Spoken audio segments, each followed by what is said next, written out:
Nearly everyone in the world is part of some community, whether large or small, and all of these communities have similar needs. They need light, they need heat, they need air conditioning. People can't function very well when it's too hot or too cold. They need food to be grown or provided, distributed and stored safely.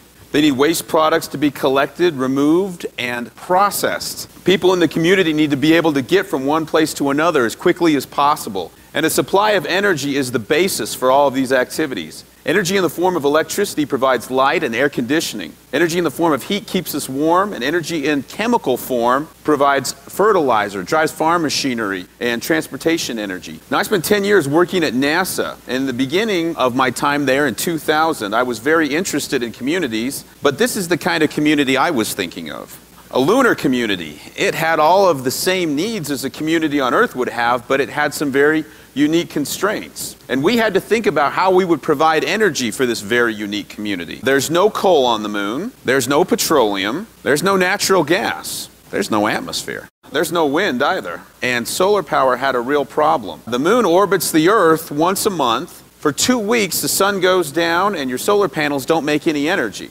If you want to try to store enough energy in batteries for 2 weeks, it just simply isn't practical. So nuclear energy was really the only choice. Now, back in 2000, I really didn't know too much about nuclear power, so I started trying to learn. Almost all of the nuclear power we use on Earth today uses water as a basic coolant. Now, this has some advantages, but it has a lot of disadvantages. If you want to generate electricity, you have to get the water a lot hotter than you normally can. At normal pressures, water will boil at 100 degrees Celsius. This isn't nearly hot enough to generate electricity effectively. So water-cooled reactors have to run at much higher pressures than atmospheric pressure. Some water-cooled reactors run at over 70 atmospheres of pressure, and others have to run at as much as 150 atmospheres of pressure. There's no getting around this. It's simply what you have to do if you want to generate electricity using a water-cooled reactor. And this means that you have to build a water-cooled reactor as a pressure vessel with steel walls over 20 centimeters thick. If that sounds heavy, that's because it is. Things get a lot worse if you have an accident where you lose pressure inside the reactor. If you have liquid water at 300 degrees Celsius and suddenly you depressurize it, it doesn't stay liquid for very long. It flashes into steam. So water-cooled reactors are built inside of big, thick concrete buildings called containment buildings, which are meant to hold all of the steam that would come out of the reactor if you had an accident where you lost pressure. Steam takes up about 1,000 times more volume than liquid water, so the containment building ends up being very large relative to the size of the reactor. Another bad thing happens if you lose pressure and your water flashes to steam. If you don't get emergency coolant to the fuel in the reactor, it can overheat and melt. Now, the reactors we have today use uranium oxide as a fuel. It's a ceramic material similar in performance to the ceramics that we use to make coffee cups or cookware, or the bricks we use to line fireplaces. They're chemically stable, but they're not very good at transferring heat. If you lose pressure, you lose your water, and soon your fuel will melt down and release the radioactive fission products within it. Making solid nuclear fuel is a complicated and expensive process, and we extract less than 1% of the energy from the nuclear fuel before it can no longer remain in the reactor. Water-cooled reactors have another additional challenge. They need to be near large bodies of water where the steam they generate can be cooled and condensed. Otherwise, they can't generate electrical power. Now, there's no lakes or rivers on the moon. So if all of this makes it sound like water-cooled reactors aren't such a good fit for a lunar community, I would tend to agree with you. You see, I had the good fortune to learn about a different form of nuclear power that doesn't have all these problems for a very simple reason. It's not based on water cooling, and it doesn't use solid fuel. Surprisingly, it's based on salt. One day I was in a friend's office at work, and I noticed this book on the shelf, Fluid-Fueled Reactors, and I was interested and asked him if I could borrow it. Inside that book, I learned about research in the United States back in the 1950s into a kind of nuclear reactor that wasn't based on solid fuel or on water cooling. It didn't have the problems of the water-cooled reactor. And the reason why was pretty neat. It used a mixture of fluoride salts as a nuclear fuel, specifically the fluorides of lithium, beryllium, uranium, and thorium. Fluoride salts are remarkably chemically stable. They do not react with air and water. You have to heat them up to about 400 degrees Celsius to get them to melt, but that's actually perfect for trying to generate power in a nuclear reactor. Here's the real magic. They don't have to operate at high pressure. And that makes the biggest difference of all. This means that they don't have to be in heavy, thick steel pressure vessels. They don't have to use water for coolant, and there's nothing in the reactor that's going to make a big change in density like water. So the containment building around the reactor can be much smaller and close-fitting. Unlike the solid fuels that can melt down if you stop cooling them, these liquid fluoride fuels are already melted at a much, much lower temperature. In normal operation, you have a little plug here at the bottom of the reactor vessel. This plug is made out of a piece of frozen salt that you've kept frozen by blowing cool gas over the outside of the pipe. If there's an emergency and you lose all the power to your nuclear power plant, the little blower stops blowing, the frozen plug of salt melts, and the liquid fluoride fuel inside the reactor drains out of the vessel, through the line, and into another tank called a drain tank. Inside the drain tank, it's all configured to maximize the transfer of heat, so as to keep the salt passively cooled as its heat load drops over time. In water-cooled reactors, you generally have to provide power to the plant to keep the water circulating and to prevent a meltdown, as we saw in Japan. But in this reactor, if you lose the power to the reactor, it shuts itself down all by itself without human intervention and puts itself in a safe and controlled configuration.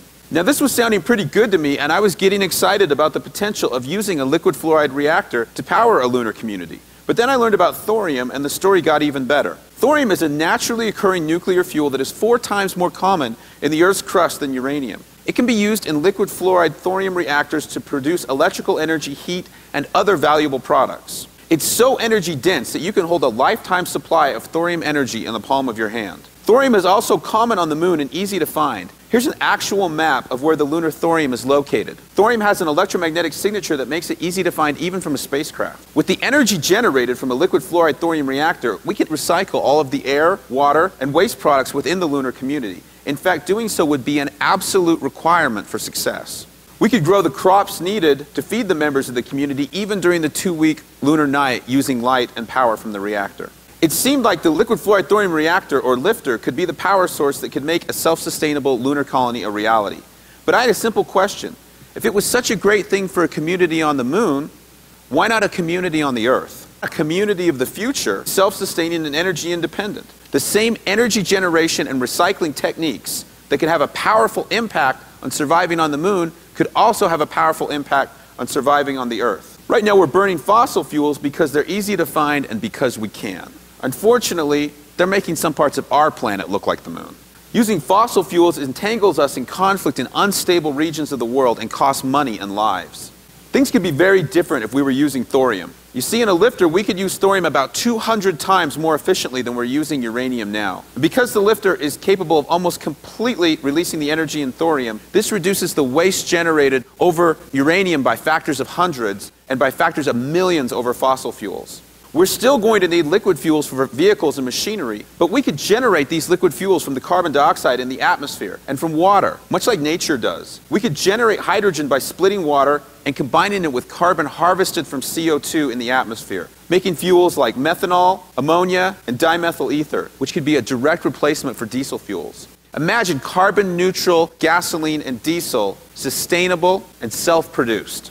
Do we have enough thorium? Yes, we do. In fact, in the United States, we have over 3,200 metric tons of thorium that was stockpiled 50 years ago and is currently buried in a shallow trench in Nevada. This thorium, if used in lifters, could produce almost as much energy as the United States uses in 3 years. And thorium is not a rare substance either. There are many sites like this one in Idaho, where an area the size of a football field would produce enough thorium each year to power the entire world. Using liquid fluoride thorium technology, we could move away from expensive and difficult aspects of current water-cooled, solid-fueled uranium nuclear power. We wouldn't need large, high-pressure nuclear reactors and big containment buildings that they go in. We wouldn't need large, low-efficiency steam turbines. We wouldn't need to have as many long-distance power transmission infrastructure because thorium is a very portable energy source that can be located near to where it is needed. A liquid fluoride thorium reactor would be a compact facility, very energy efficient and safe, that would produce the energy we need day and night and without respect to weather conditions. In 2007, we used 5 billion tons of coal, 31 billion barrels of oil, and 5 trillion cubic meters of natural gas, along with 65,000 tons of uranium to produce the world's energy. With thorium, we could do the same thing with 7,000 tons of thorium that could be mined at a single site. If all this sounds interesting to you, I invite you to visit our website, where a growing and enthusiastic online community of thorium advocates is working to tell the world about how we can realize a clean, safe, and sustainable energy future based on the energies of thorium. Thank you very much.